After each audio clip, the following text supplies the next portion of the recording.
this is Caroline from Coral Talks. Welcome back to another episode. Today I have a very special guest. Would you like to introduce yourself?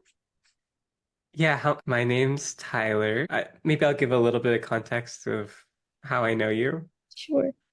Okay, I'm a psychotherapist in the Los Angeles area, and I met Caroline through Teen Line, uh, like a peer-to-peer uh, hotline where you work as a volunteer, and I help out in the background, making sure calls are going well. And I also interviewed you for Oh Teen yeah. Line as well. Yeah, Um, Tyler was my interviewer.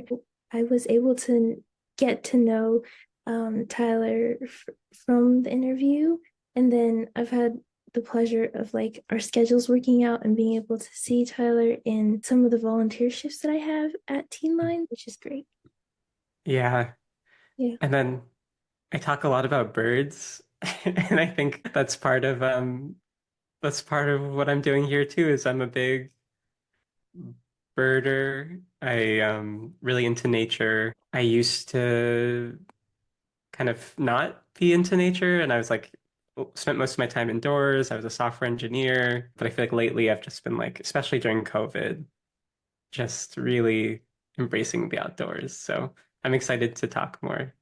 Yeah, Um, me too. I think yeah. that's a part of why I thought about inviting you because I was like, oh, I know you really like birds and you like resonate with nature, and I wanted to like get to know more about the birds. And hmm yeah, Yeah.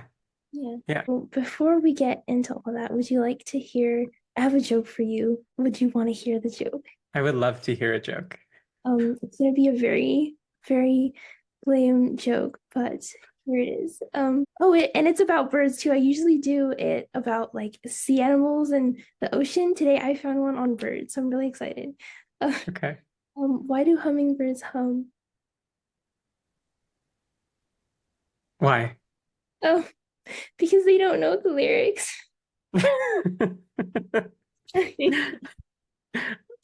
I like it. I like it. Um, because it's the month of Thanksgiving, it's the month of November. I thought of doing a gratefulness spotlight, so something that we are grateful for. Um, would you like to go first, or do you want me to go first? Why don't you go first? Okay.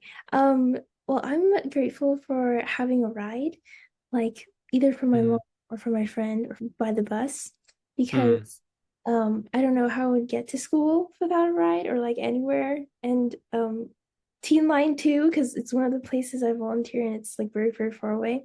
Um, and also because recently I've been home alone and I needed to, because I live in Old Town. I live in a very like busy place, but I have to walk to go get food, and it hmm takes like triple the time. And I don't have anything against walking, but it's just it gets tiring, and then it's very takes a long time. So I'm really grateful to have a mm. ride. Nice. I think because it's like winter, and I'm gonna say I'm grateful for the seasons changing. Mhm. Um, Even though we don't get snow and we don't have the leaves changing in dramatic ways, um, there's like a shift in the light. Like the winter light is so much prettier, more directional. Mhm. The birds actually change. That's how I notice the seasons. Like white-crowned sparrows are only here from October to like March. And so when I see them start to come in, I'm like, oh, it's fall. Like so I'm grateful that nature has a rhythm. Mhm. But yeah. It's cool. Um, Yeah. okay, now I'm interested. Is there a specific bird for like spring or like summer too, or each of Ooh. that you notice or like that you know? That like comes in around that time. I think, ooh, I hope I don't get this wrong because I might get fact checked, but um, I think Orioles, Orioles, they're these. beautiful birds. Like it's like a brilliant orange, and I think they mostly come in the spring. Um, so I'm gonna go Google it later. I need to yeah, see. please do.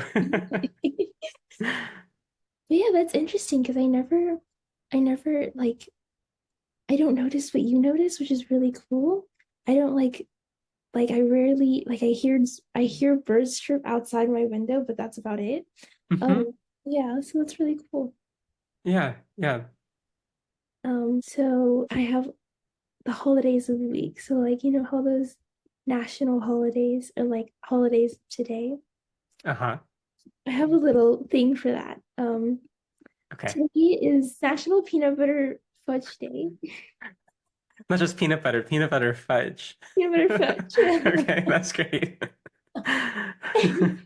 Oh, but I feel like peanut butter fudges would be too sweet. Like I would only be able to have like a bite, and that's it. Um, Um, Good to today know. Yeah. is also Universal Children's Day. Um, Oh. so I okay, I wish to be a very little child again. Um, Hmm. Hmm. and then today is also Future Teachers Day. So it's not like Teachers Day, but it's Future Teachers Day. Whoa, who decides these things? I don't know. I just Uh, um, there's this website called National Days of Today, and I just go huh. on. I'm gonna have to check that out later. That's really funny. Future Teachers Day. Like, did you know that you're, well, I guess if you're studying to be a teacher, go to, Yeah, yeah, or maybe like you aspire to be a teacher. yeah. Oh, and today is also Transgender Day of Remembrance. So, like, remembering all the Hmm. transgender people who fought for what they believe in and then lost their lives to violence. Hmm. So that's Okay. something that's like a more serious one, but it's also something to remember. That's all the days there is today. And now it's time for our featured species section. Okay. Would you like to go first or should I go first? I can go first. I've got a fun one. Okay, Um, excited. yeah, I have a couple notes. So I'm gonna talk about turkey vultures. Okay. Do you have like a picture in your mind of what they look like? No, but I can, No. or do you have, Okay. I don't, but Googling it is well worth the effort because ooh, they, yeah. oh, Can you describe what you're seeing? I see, I see kind of like a hunchback. Um, they have this really pretty like red and black head. Pretty Um, is one word for it, yeah. um, their necks kind of look, they kind of don't match with their bodies. They have a hole where their nose is supposed to be. Like Um, a little Voldemort looking, right? Like yes. And they're bald. they are bald. So yeah, thank you for describing them. They are very fun, very fun looking creatures. And they're amazing. So the Latin name for turkey vultures is Cathartus ara, which roughly translates to the wind-borne purifier, which is a way cooler name than turkey vulture. I think so. Uh, but it's mainly there because they serve a really important function, which is they clean up our world's deceased. They're like the best recyclers in the world. You know, they have an incredible sense of smell. Um, like they soar at really high kind of heights, and then they've done experiments where they'll hide carcasses underground, and their sense of smell is so kind of acute that they, within like an hour, find the hidden carcasses. Oh, okay. Whoa, that's Um, cool. yeah, right. Do And they also do the action of like digging it out? yep, they dig it out, and then once one vulture has found it, like the phrase "a pack of vultures," they'll all start to find it. So it's really efficient. Like if an animal dies, they all descend and do us the great service of like removing a common source of like disease. Or, so that's one really cool thing. Yeah, that's Uh, you mentioned the bald head. They evolved bald heads to keep, this is a little gross, but to keep rotting flesh from adhering to their heads oh, when they're um, um they, they they don't have very like sharp talons, like they're not like eagles where they can really attack something, but their manner of defense is they can projectile vomit. I'm telling you, they're the coolest freaking Um, okay, last one. There's a practice in Tibet called sky burials where they used to, as a way of burying, kind of leave people's, this is also graphic, but like dead bodies on like a tall, I guess, pyre, and the vultures would kind of be the means by which people returns to the earth. Um, it's so pretty it's, cool. Wait, where yeah. was this culture did you say? I didn't I Oh, Tibet. bet. Okay, that's pretty Yeah.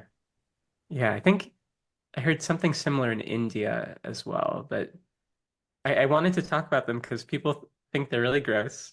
Mhm. Um, and they're actually super common. Like every single hike I go on, essentially, I'll see their really distinctive V kind of soaring gracefully in the sky. Oh, Um, so it's very common and very incredible. That's a turkey vulture. thank Yeah. you. Okay, yeah, because I was about to ask like where they're found, but you just Hmm. mentioned they're they're really everywhere. It's interesting because like in my I would have always thought that, oh, okay, like because honestly I'm scared of vultures because of like the cartoons and everything that they've had Lion King. Yeah. Lion King. But then like but you're saying that they're like everywhere, and that's interesting because I lost my train of thought. Um,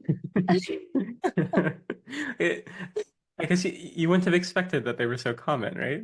yeah, Like, I wouldn't have expected that they were so common because they sound very interesting. Oh, very gross a little bit. Um, but then like they're they would they're so close to us in a way. I would have feel like they hmm. would be in like the Amazons or somewhere that's like full on national park-ish vibes. Yeah, Yeah. yeah. Mhm. No, yeah, I don't know if you've gone on any hikes in kind of like on the east side in Pasadena or up above Brentwood, like they're always there. Yeah. Interesting. That's really Um, next time if we ever go on a hike near our neighborhood, I'm gonna have to look for one. but only in the sky. Like you never see them kind of on the trail. Uh, You mostly just see this like V kind of soaring slowly above you. So okay. yeah. Okay. I'll look. Um, Thank you for your featured species. That was really cool. I really Mhm. liked got to know that one of their defense mechanisms is projectile vomit. That's really cool. That's Super something. cool. Mhm. Hmm. Yeah, their bald heads. Honestly, I could see while they like dig in for their Hmm. like No, it's like if we had a big beard and you have like little bits of food stuck in your beard, we don't want that either. Like, oh, I can see that. Okay, so I have my featured species and it's in the ocean. It's nudibranchs. Have you heard of a nudibranch or do you know what they are? how do you spell it? Um, Nudibranch.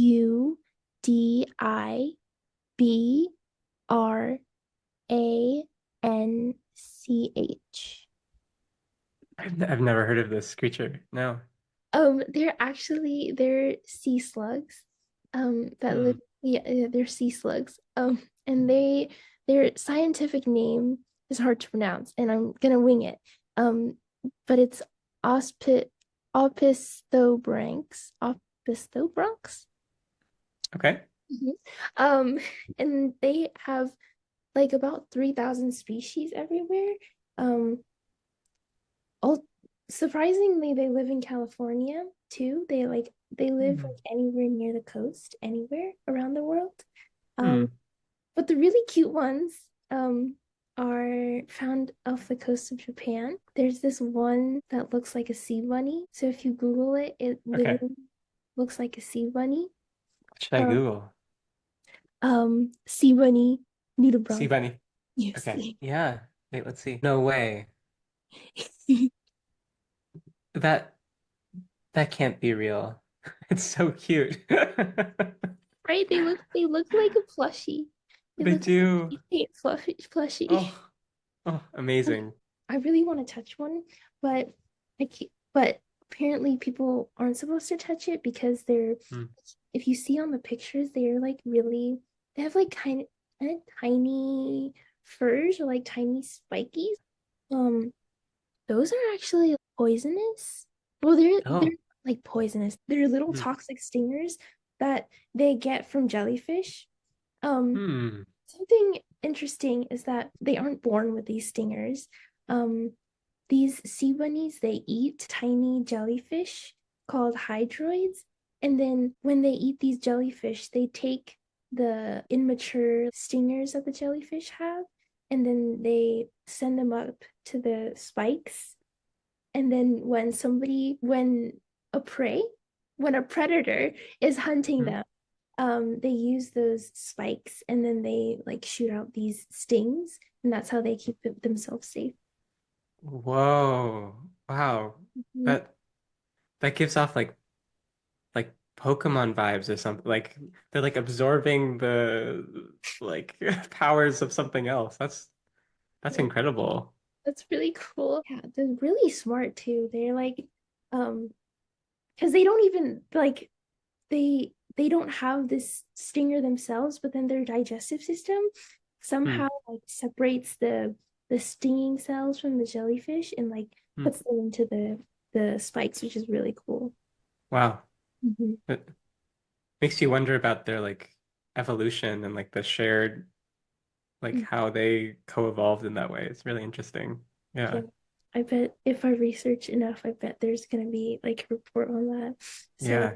I'm gonna need to find out because that's really interesting. I have one more fact about them. Each kind of species of nudibranchs, they eat different things. So there's this one kind that eats the jellyfish, but there's the other kind that actually eat other nudibranchs or like nudibranch babies. Uh, That's kind of gruesome, kind of graphic, but that's to, to be fair, we both chose pretty yeah. graphically oriented animals. Uh, Yep. That's my oh, that's my featured species for today.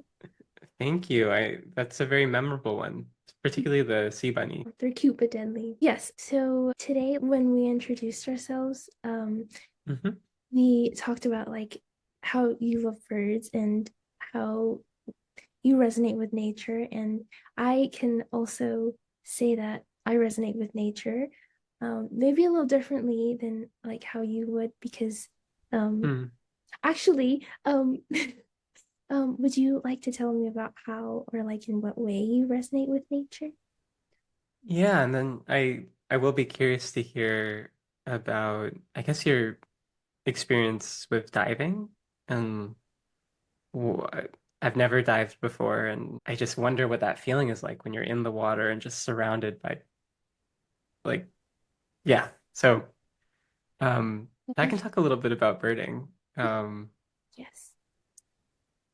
So I guess during COVID, um I spent a lot of time sitting outside just trying to get away from the computer and I started to notice just like bit by bit, kind of, oh, the birds that are visiting are, there's some variety. And one in particular really stuck out. It's called a white-crowned sparrow, the one that comes in October. And they're really cute. They have like little white stripes that go above the top of their head. They're a lot cuter than the turkey vulture. Um, and that was like my gateway because suddenly I started with noticing differences between birds, but then I was noticing behavior, like there are some birds that pair up for life, and I'll see them like repeatedly visiting our backyard. Um, or you start to see them like fighting for food, or like there's just so much activity going around all the time, even in our built environment, like even without going hiking, just walking around the neighborhood, it's like teeming with life. And it adds like we can feel so alone in society, like disconnected through social media, all the normal critical discourses. But if you just step outside, suddenly you're immersed in like a world that's filled with life, which I think is like really magical. So yeah, that's a start. There's probably more that I'll say as we talk, but that's kind of like it was a little entry point to suddenly a whole world of things to learn and things to notice. I think noticing is kind of the key word of just like there's so many things to notice about the world around us. So um, and that's what makes me curious about like I think the question I want to ask is you put on your diving gear, you like go in the water. What does it feel like to like just be, what's it like to be there? Um, Um, well, I kind of like I understand what you're saying about yeah. just noticing, like Hmm. noticing like how birds pair up for the rest of their lives or how they like look for food. I think for me that's kind of the same way. Um, just because in once we put on our gear and stuff and we're in the water, we can't really talk. And Hmm. even though it sounds very like heavy sport-ish, but it's very still and steady in there. And so I guess kind of the ones that are putting on the show are the fishies and the Hmm. coral and or the kelp.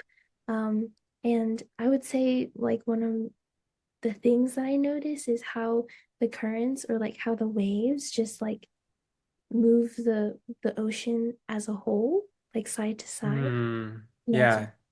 cool. That's something that I notice. And um I'm also able to notice like the birds. Oh, kind of like the birds too. But just like how certain fishies will be fighting over there on the side, or how this one little fish is going inside the coral, or like Hmm. sometimes looking at the coral closely and seeing things hiding in there.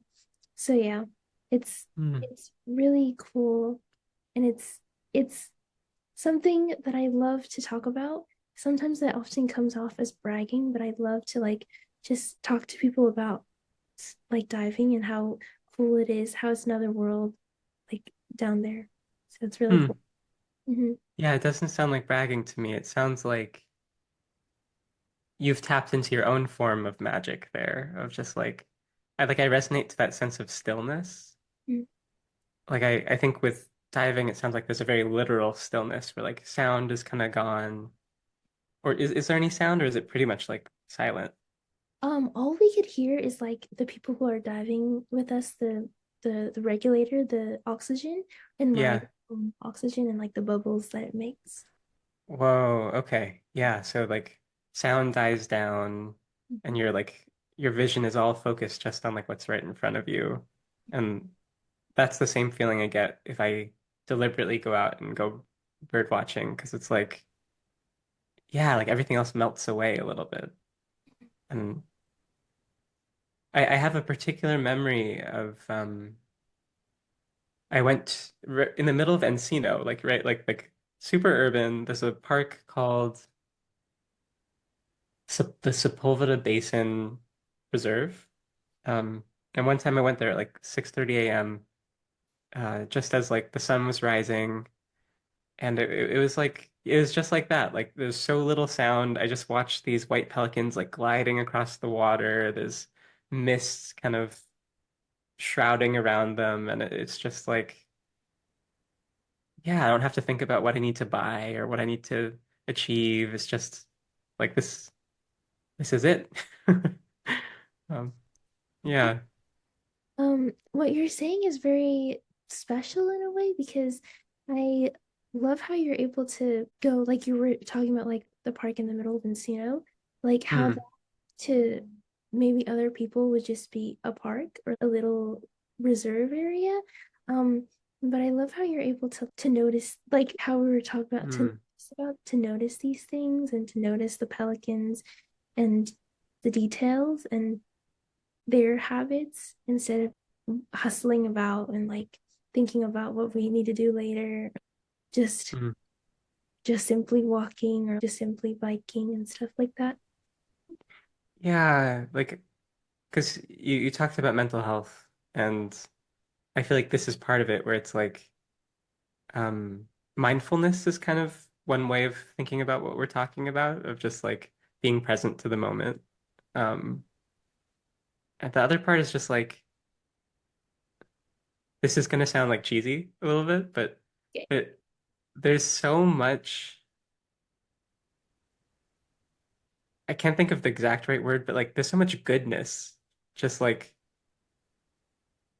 all around us if we like are able to see it and notice it. Um, like I know people who are really into plants and they can tell you everything about this tree and this tree's native and this tree came here at this time and it like suddenly the world is alive with trees or birds or insects. So like I just think yeah, like you said, it takes us out of our normal rhythm. And I know you're in school, homework, homework, homework, test, test, test, college, college, college, right? Like there's like a rhythm that's really hard to escape. And I think this is one of our routes out of that inexorable rhythm.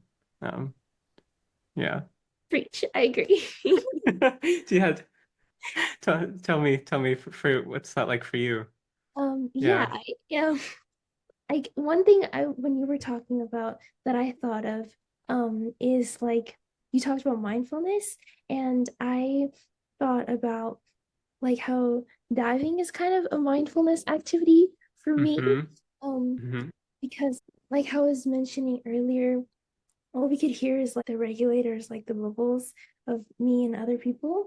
And that kind of is like practicing breathing, but Mm. like and slowing down our breathing and staying calm.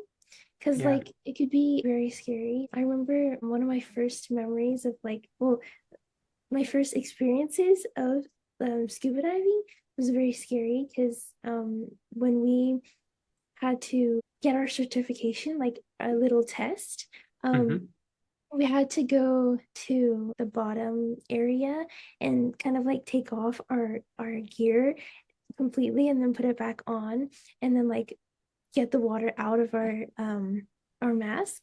And that was Huh. very scary. Um and but after all the certification, I was actually able to like enjoy it. And then that's when I like realized like the mindfulness aspect that goes into it because I'm able to focus on my breathing and like slow it down and be calm and Mm. and like I'm constantly aware of my breathing and how it is.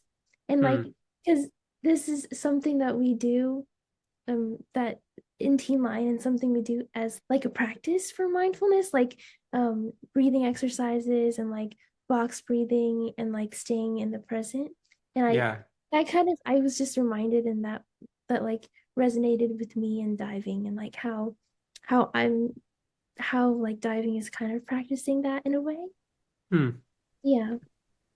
And yeah, like I feel like at Teen Line we often are using it to help someone kind of calm down in a way. And I do you notice that for yourself when you go into a dive? Like, do you find your mood change or do you find like your inner state change over the course of like from beginning to end or Oh yeah. Beginning, I would say like um when we like if we're on a boat or like if we just walk directly in by a beach, um I would think that like the beginning is always very nerve-wracking because like then Mhm. you're getting into it and then you're like entering the water for the first time. Um Mhm. but then and then you're descending. But then after we get settled in, definitely there's like a change in like everything. Mm, Like from your mindset to like breathing to like just your whole mood. And then it just goes uphill from there. mm. Mhm. Like pretty joyful activity it sounds like by the end. Just like Yeah. mm. Mhm. Oh, that's so cool. Um, what are you thinking about while you're down there? Just yeah. I don't know. Sometimes I'm not thinking about anything, but sometimes Yeah. I Uh, like it's interesting because I'm always thinking about something like how you were talking about like it's just this rhythm of like what to buy later or like achievements or like goals or like college for me, homework, mhm. tests and stuff. But when I'm diving, it doesn't like I like it just doesn't feel the right time or the right place to be thinking about it. Um, Mm, so I kind of just not think about anything and just like because I'm also kicking in my feet to like continue moving. mm, So I guess I'm kind of just focused on like kicking and just looking at just being immersed and looking at stuff, which is really a new concept for me and also very interesting. mm. Yeah. Yeah. As we both talk about our versions of this, Mhm. it makes me feel like I wish everyone had their own version of this, like Yeah. some way of some habit of disconnecting. Because yeah, I really think that's the main mental health benefit to being in nature. It's like not even being away from our phones, but yeah, being away from that rhythm. I think backpacking does the same thing for me, or even just on a hike, like taking a moment, any form of engagement with nature kind of offers this opportunity to kind of experience what we're describing Hmm. of like kind of leaving our worries behind and being present to the moment. Hmm. Um, but I find that sometimes it actually requires a little bit of deliberate like attention. Hmm. Like sometimes I bike up in the mountains around here and I'll be biking and all I'm thinking about is biking and exercise. And then when I have to pause, that's the moment that I think is really magical because I'll like look around, start to notice the leaves swaying, Hmm. see the birds hopping. Just there's something about like really engaging with the small details that I think like is probably one of the most helpful parts. Even like the leaves crunching under your feet, or like if you get really close to a leaf, like the little veins that kind of like there's so much rich detail, and I think even if someone's on a hike, to just take that moment to hone in can be really helpful. So that's my recommendation to folks is like Hmm. pause, notice the details. I know it sounds like it belongs on a license plate, but like my lived experience is that this is like one of the best ways of engaging with the world. So, Mhm. um, No, I yeah, definitely second you on that because good. I definitely get what you're saying. Even if we're like, okay, yeah, we say we're outside or we're like in nature, but we're just walking or we're just biking or we're just underwater. Yeah, You're not like purposefully letting the action of acting let it go and like look yes. at the details. Yeah. At a baseline, I think just being there is already probably helpful, but Mhm. then there's that added layer of like really being there. Like, It's like yeah. actually being there. Yeah. Opening another app, kind of. Definitely. Yeah. Um, Um, so thank you for that recommendation to mhm. whoever, like probably my friends or my teacher. For that recommendation. I think that's a very well, what's it called? A must-hear recommendation. It seems very like cliche, very motto-y, but it's a real one. Like you gotta open that Definitely. other eye and look at it. Absolutely. Yeah. I'm glad we had that conversation. That was um honestly, I was very nervous in the beginning. Mm. But it was I'm glad that we got to have this conversation and I got to know the turkey culture. And if you and the bird that kind of started your nature resonance journey. Hmm. That's Yeah. cool. The white, Crowned. Yeah. the right crowned sparrows, they look very cute. It was nice making that connection with like mental well-being and nature and getting to know a little bit about what you resonate with in nature. Yeah, I enjoyed that a lot. Before we end it off, I have like a soundscape game. Okay. Um, I have 2 seconds of a clip, and I was wondering if you could guess what it is. This is like might be a little bit loud, definitely isn't that loud, but this is something that a diver might hear when they're diving, and I was wondering if you could guess what it is. Do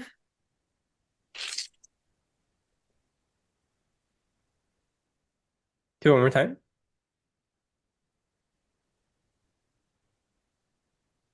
You might get louder.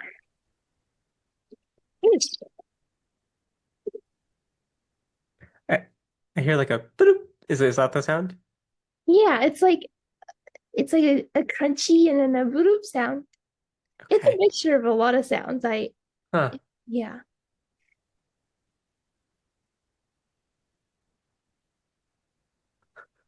I'm like trying to think of the mechanics of diving. I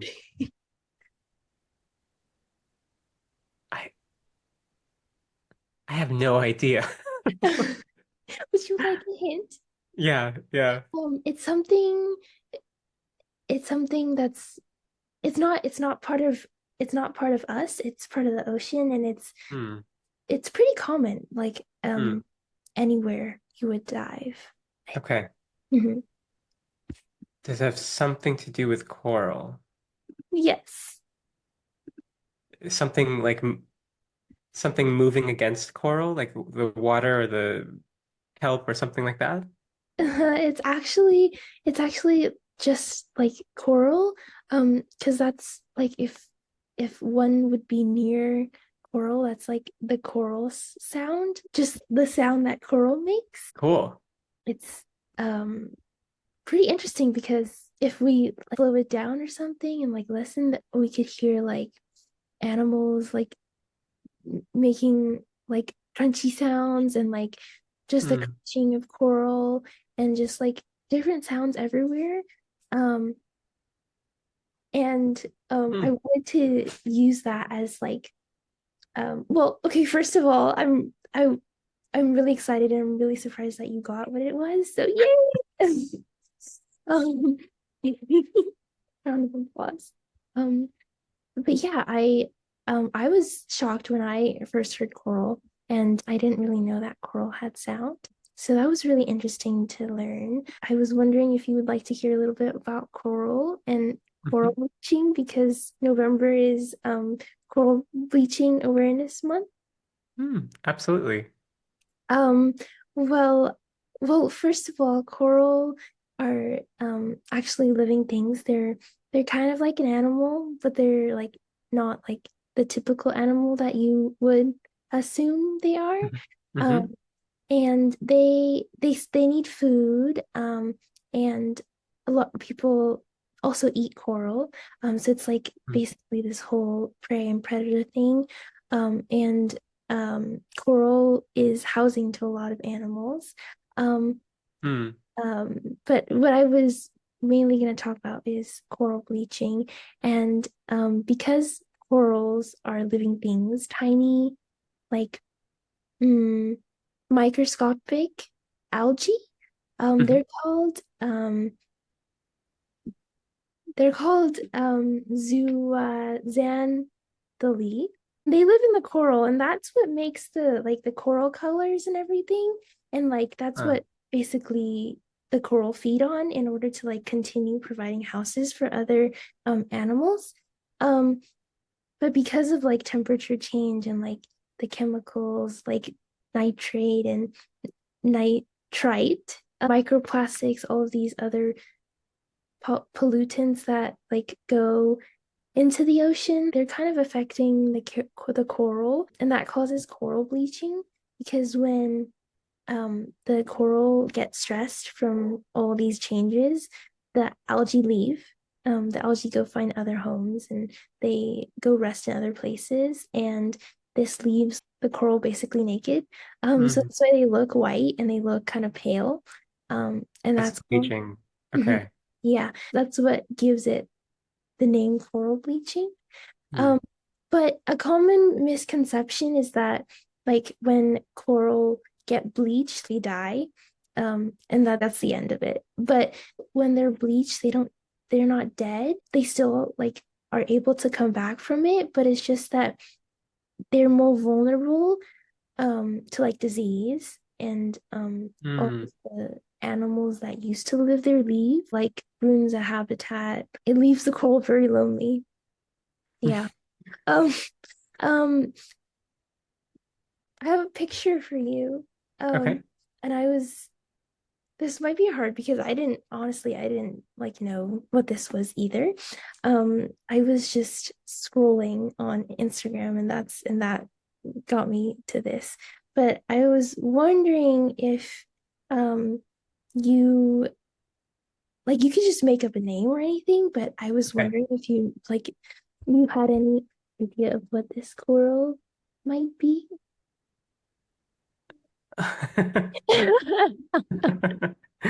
It's looks a little bit like cheese. Oh, it's Um or peanuts. I'm not sure. Um eating peanuts. so I'm gonna guess that it starts with a C. Sorry. Tell me what it is. Um, it does have a C. It does have a C in the middle of its name. Okay. Um, it's called Oracella coral. Um, Marcella. I could, I don't know. I try to resonate the name with the coral, but it doesn't look like an Oracella.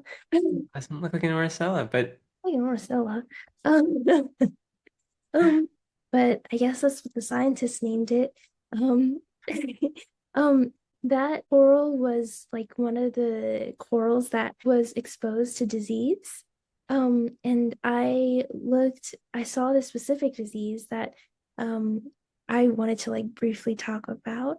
Um, mhm, it's called yellow band disease. Oh, it's bacteria. And oh, I didn't mention earlier, but when coral they get more vulnerable to disease.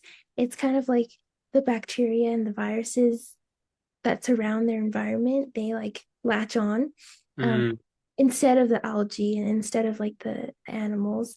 And so when the bacteria and virus latch on, they start growing and start giving the coral disease. mm, The yellow band disease gives like a band around the Oracella coral, and it like blackens the the outer side. It starts from the outside and like blackens it until mhm, all the way in the middle. And it uh-huh, leaves this till the very last stage, it leaves this like this circular um yellow orange part left. uh-huh. Um and it's just like the bacteria eating away the coral, which is really sad. Yeah. That is sad. And Yeah. I I think this brings up like I know we're right at the end, but like hearing you talk about this, it brings up one more point, I think, Mhm. which is like because I hear how much you love the ocean and you love diving and like it feels like that love for the ocean has made like makes you more aware of how delicately everything interacts. Mhm. Yeah. And you know we when we're kids we hear about like environmentalism and saving the earth and all that and it can feel really abstract.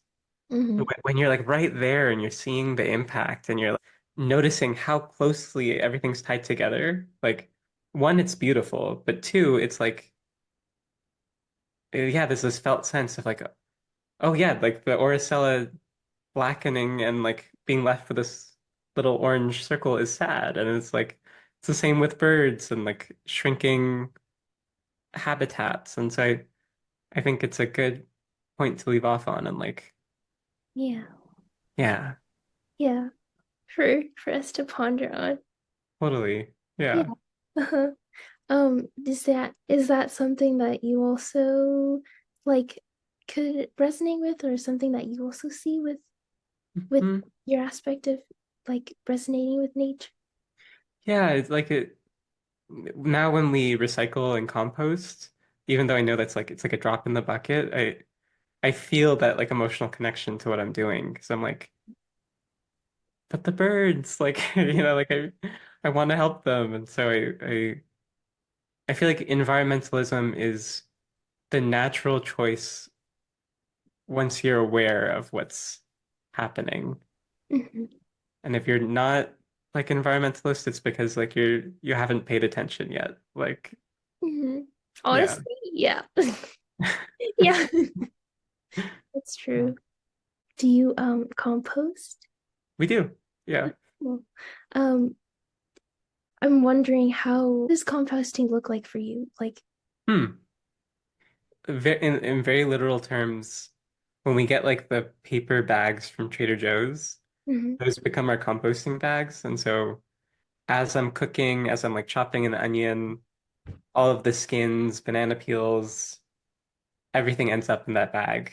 And twice a week we'll like throw it out into the green container outside and um there's a bunch of like pounds of food that are not going into the trash that are ending up in compost and helping. Yeah, initially I was like, oh, I don't know how hard this is going to be to manage, but we've integrated it pretty seamlessly. it's really cool. Yeah, That's cool to hear, like composting that's done, because we live like in LA. It's kind of very urban-ish. right. Uh-huh. So it's very cool to hear composting that's like some people doing composting in such an urban area. Hmm. Yeah, it's really cool. Hmm. I have the next time because we have a senior home really close to where we live. Um, Hmm. and they have a really big composting bin. And like I was walking past it the other day and I was thinking, I wonder, like I want to go open it and see like how it's doing. Like, do Hmm. people come over here and compost? Like, and yeah, so the next time I'm Cool. walking over that, I'm gonna be thinking about composting. Yeah, that sounds great. Thank you for telling me about composting. Thank you for listening to my little spiel on coral bleaching. Of course. I think that's it. Thanks for having me on. Thank you for coming, for agreeing to it. It was really nice to talk to you. Um, Thank you for listening to this week's episode, and we'll see you next time. Bye. Bye.